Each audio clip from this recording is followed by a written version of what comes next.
un plaisir de vous retrouver encore pour une autre émission avec Coach Injongi. Et le plaisir aujourd'hui, c'est parce que je réponds à une question que vous m'avez posée. La dernière émission, nous avions parlé du syndrome de l'imposteur. Et dans le commentaire, une personne m'a demandé de clarifier ce qu'on appelle l'auto-sabotage. Et oui, nous allons parler de l'auto-sabotage et surtout nous allons vous expliquer quelles sont les applications que peut avoir l'auto-sabotage dans votre vie professionnelle, dans votre vie familiale, dans votre vie sociale même. Alors nous allons parler de l'auto-sabotage qui est tout à fait différent du syndrome de l'imposteur.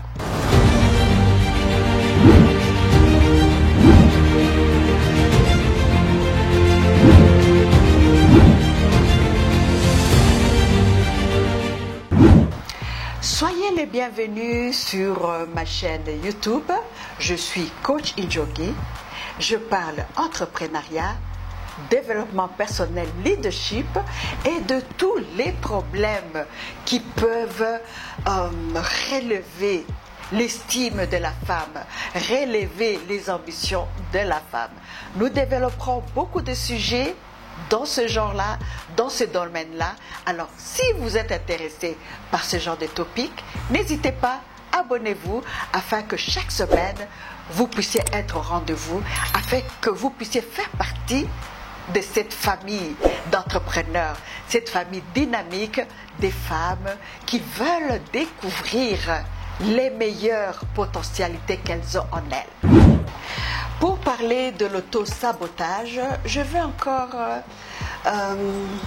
parler d'une personne qui est venue me voir, une personne qui cherchait des conseils, une personne qui voulait qu'on la guide dans son développement personnel.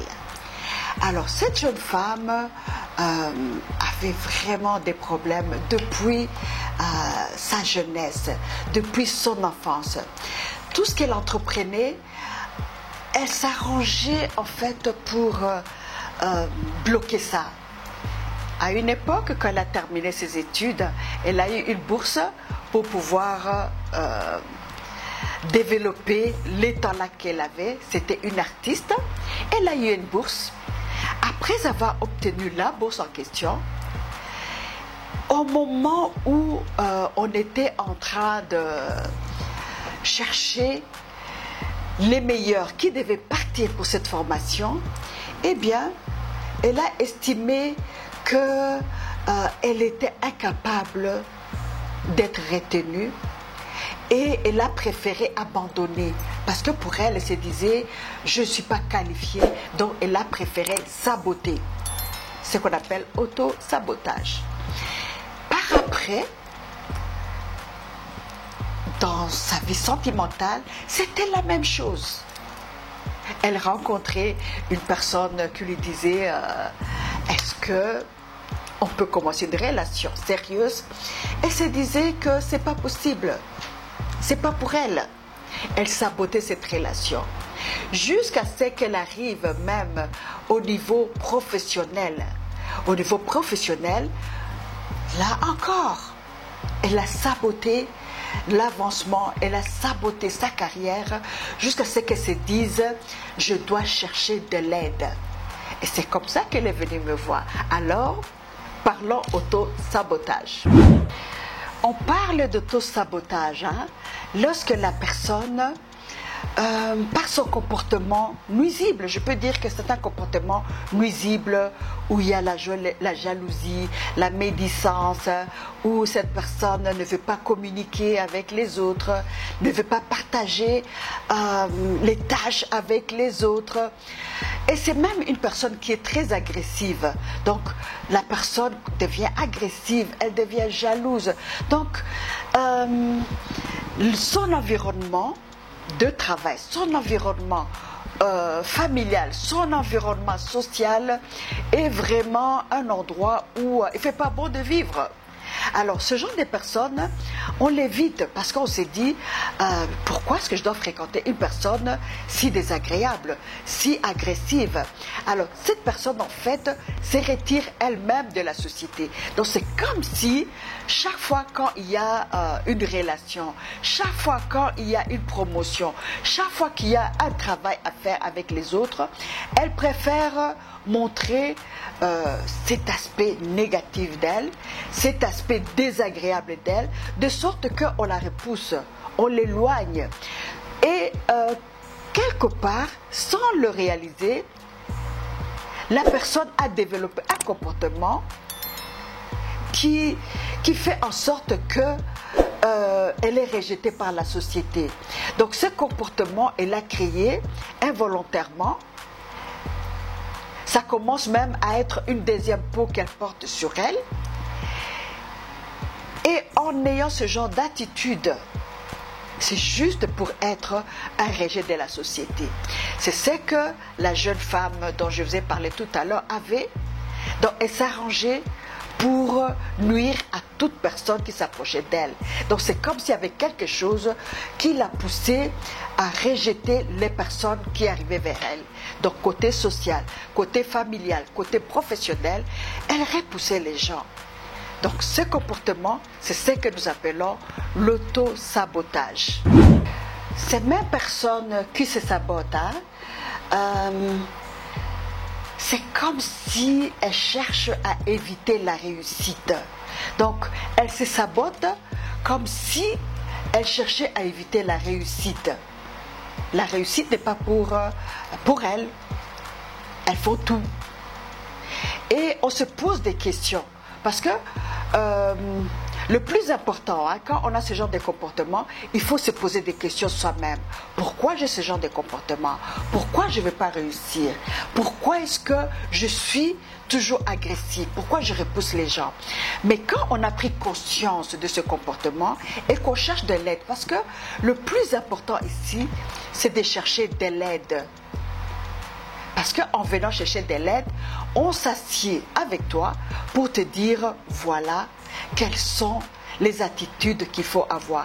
Donc, nous pouvons trouver cette personne qui se tapote, qui cherche à repousser les gens, et nous trouvons cette personne aussi qui évite de réussir. Donc, c'est comme si cette personne sabote sa réussite.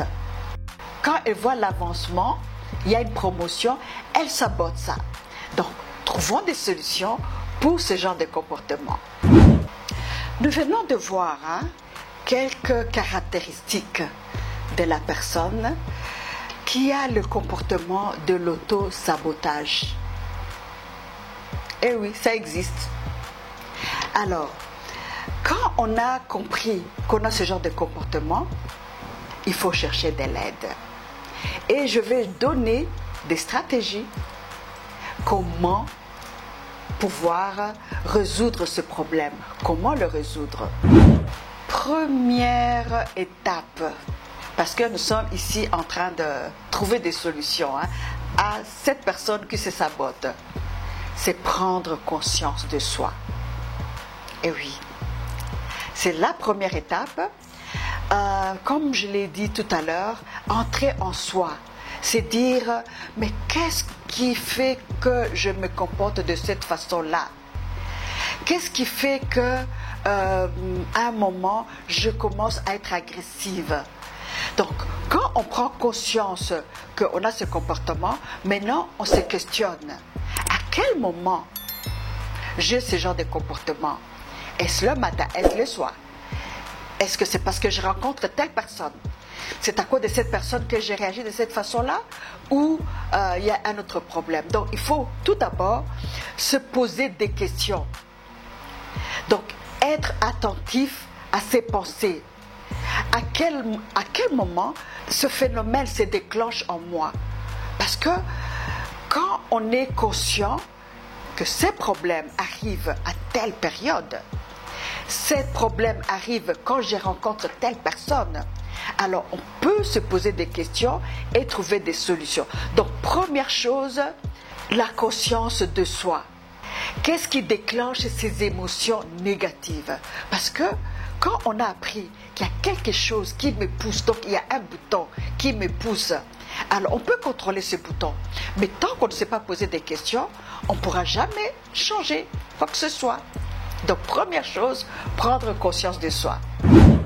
Deuxième stratégie qu'il faut avoir, identifier les croyances limitantes. Parce que quelque part, il y a quelque chose qui vous pousse à vous comporter de cette façon-là.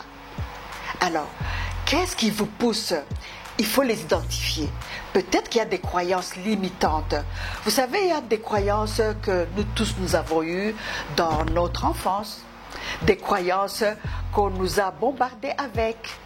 Et ces croyances nous poursuivent, même dans notre vie d'adulte, dans notre vie de parents, dans notre vie de personnes responsables. Des croyances limitantes. Mais il faut les identifier d'abord. Et quand on les a identifiés, ça peut être une croyance que vous avez eue dans votre enfance où on vous disait toujours tu ne réussiras jamais. C'est une croyance limitante. On te disait toujours dans ton enfance ta sœur, ton grand frère est plus intelligent que toi. Croyance limitante. On te l'a toujours dit. Et à un certain moment, cette croyance revient. Et c'est ça qui fait que vous puissiez vous saboter. Mais quand vous avez identifié cette croyance en vous, vous apprenez maintenant à détruire cette croyance. Si on vous avait dit tu es bête, parce que souvent les parents disaient ça à leurs enfants, tu es un idiot, tu vas te dire mais non, ils se sont trompés. C'est une autre personne aujourd'hui qui parle. Donc vous détruisez cette croyance qui est en vous en donnant un mot positif qui vous décrit. Donc, deuxième stratégie. Troisième stratégie, développer l'estime de soi. Je parlerai toujours de l'estime de soi comme un élément important dans le développement personnel. Parce que quand on a l'estime de soi, on ne va pas se saboter. On ne va pas se saboter parce que déjà, on apprécie cette personne que vous êtes. Et cette personne qu'on est, on ne va pas la saboter. On va plutôt améliorer cette personne. Alors, développer l'estime de soi par des petites actions de tous les jours. Vous savez, comme je vous l'ai dit, vous avez appris à savoir quel est l'élément déclencheur, à quel moment vous devenez agressif, à quel moment vous repoussez les gens. Mais puisque vous avez identifié ces moments, alors, présentement, vous allez vous développer en devenant une personne meilleure, en vous disant, quand je rencontre cette personne qui déclenche mon comportement agressif, je dois apprendre à respirer profondément avant de m'adresser à cette personne. Parce que cette personne ne m'a rien fait, c'est moi qui deviens agressif. Donc il y a des comportements qu'il faut apprendre. Ça peut prendre du temps. Mais quand on a pris la bonne décision, qu'on veut avancer, qu'on veut changer, on peut y arriver. Donc l'estime de soi est très importante. Quatrième stratégie, éviter la comparaison avec les autres. Ah oui. En fait, quand on commence à se comparer aux autres, c'est à ce moment-là qu'on se dit je ne vaux rien. Et comme je ne vaux rien, autant ne plus avancer. Et on se sabote. Mais quand on a appris à regarder les autres comme des personnes comme vous, qui ont leur cheminement, et vous dites, mon cheminement, je le connais, je vais suivre mon cheminement à mon rythme. Et vous acceptez votre rythme, qui n'est pas le rythme de votre voisin ou votre voisine. C'est votre rythme à vous. Et vous dites, je vais marcher avec mes petits pas. Et chaque fois que je fais un petit pas, je me célèbre. Je suis fière de ce petit pas que j'ai fait. Et en adoptant ce genre d'attitude, eh oui, on ne se sabote pas. On s'accepte et on apprécie cette personne qu'on est. Cinquième stratégie, que la peur ne vous arrête pas. que la peur de l'échec ne vous arrête pas. Parce qu'en fait, ce qui arrive, la plupart du temps, aux personnes qui veulent se saboter, c'est parce qu'elles ont peur. Elles se disent, je vais échouer. Alors, pour ne pas subir cet affront, je m'arrête. Je n'avance pas. Alors, je vous dis aujourd'hui que la peur de l'échec ne doit pas vous arrêter. Si moi qui vous parle aujourd'hui, je m'étais arrêtée avec tous les problèmes que j'ai eus dans mon cheminement professionnel, parce qu'il y a des entreprises que j'ai créées, mais que j'ai dû fermer, parce qu'il y avait des problèmes. Mais ce n'est pas parce que j'ai fermé que je me disais, la vie s'arrête, je croise les bras et je mets la main sur ma joue, en entendant la main, en disant venez m'aider. Je disais non, j'ai échoué, mais j'apprends et je me relève. Donc ça c'était notre 5e stratégie, ne jamais vous arrêter. Avant de passer à des paroles que je vais vous communiquer aujourd'hui, des paroles de suggestion que vous devrez dire à tout moment pour relever votre estime. Mais avant de vous les donner, je vous demande tout simplement de vous abonner et surtout vos commentaires. C'est grâce à vos commentaires qu'aujourd'hui, j'ai pu parler de l'auto-sabotage. Alors, vos commentaires, ça va nous aider à nous améliorer tous les jours. Alors, je passe à ces quelques paroles d'autosuggestion. Et ces paroles, personnellement, je les prononce. Je les prononce le matin, je peux les prononcer le soir, je peux les prononcer dans la voiture. Des paroles qui relèvent votre confiance en vous, votre estime que vous devez faire remonter à tout moment. Alors, je vous donne quelques paroles. N'hésitez pas de les prononcer et n'ayez pas peur à voix haute. Alors, première parole que je vais vous donner, je vais vous en donner juste 5. Je crois en moi et en mes capacités. Vous les dites comme ça devant votre miroir, je crois en moi et en mes capacités. Je sais que le directeur que je vais voir aujourd'hui va bien me recevoir. Je sais que la porte où je vais toquer aujourd'hui, on va l'ouvrir. Je crois en moi et en mes capacités. Je suis une personne forte, résiliente et capable de surmonter tous les obstacles. Pourquoi ne pas se le dire? Je suis une personne capable. Je peux surmonter les obstacles. On peut fermer la compagnie, on peut faire faillite, mais je vais réouvrir. Je suis forte. Et on se le répète, on visualise cette personne forte, on visualise cette personne qui a de l'ambition en se disant « je suis capable ». Même si ça arrivait, je vais me relever. Et oui, pourquoi ne pas le répéter tout le temps? Chaque jour, ma confiance en moi grandit et s'épanouit.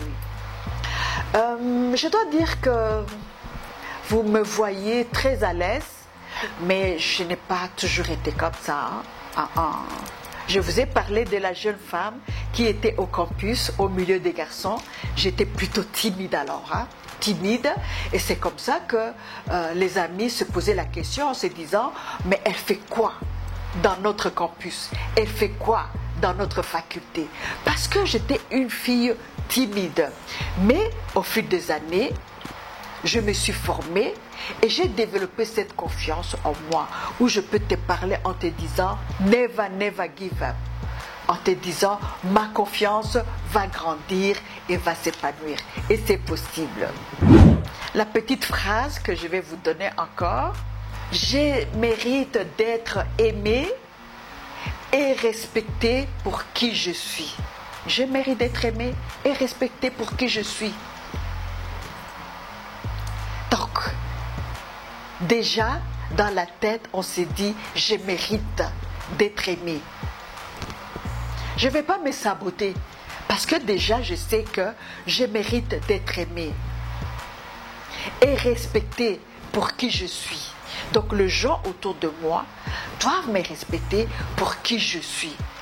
Alors, en ayant ce genre de paroles positives pour soi, ce sont des paroles en fait qui vous donnent de l'énergie tous les jours. Vous vous réveillez avec de l'énergie, vous dormez avec de l'énergie et à tout moment, vous avez cet air épanoui. À tout moment, vous créez cette aura positive autour de vous et ce sera plus cette ambiance de rejeter les autres, cette ambiance où vous repoussez les gens, vous vivez avec un visage aigri. Parce que vous avez appris à prononcer des paroles positives sur vous. Et quand vous prononcez ces paroles positives sur vous, vous vous entourez de cette énergie positive. Je termine par ça. Alors, je vous dis merci d'être resté avec moi. Et je vous demande une fois de plus de vous abonner car notre chaîne a pour mission de créer une communauté des femmes épanouies, des femmes remplies d'énergie et les femmes qui ont une vision de leaders, une vision des battantes, une vision des femmes qui doivent réussir. Eh bien, nous venons encore de développer un sujet qui était passionnant. Et s'il vous plaît, dans les commentaires, n'hésitez pas de m'envoyer des topics que vous aimeriez qu'on discute ensemble.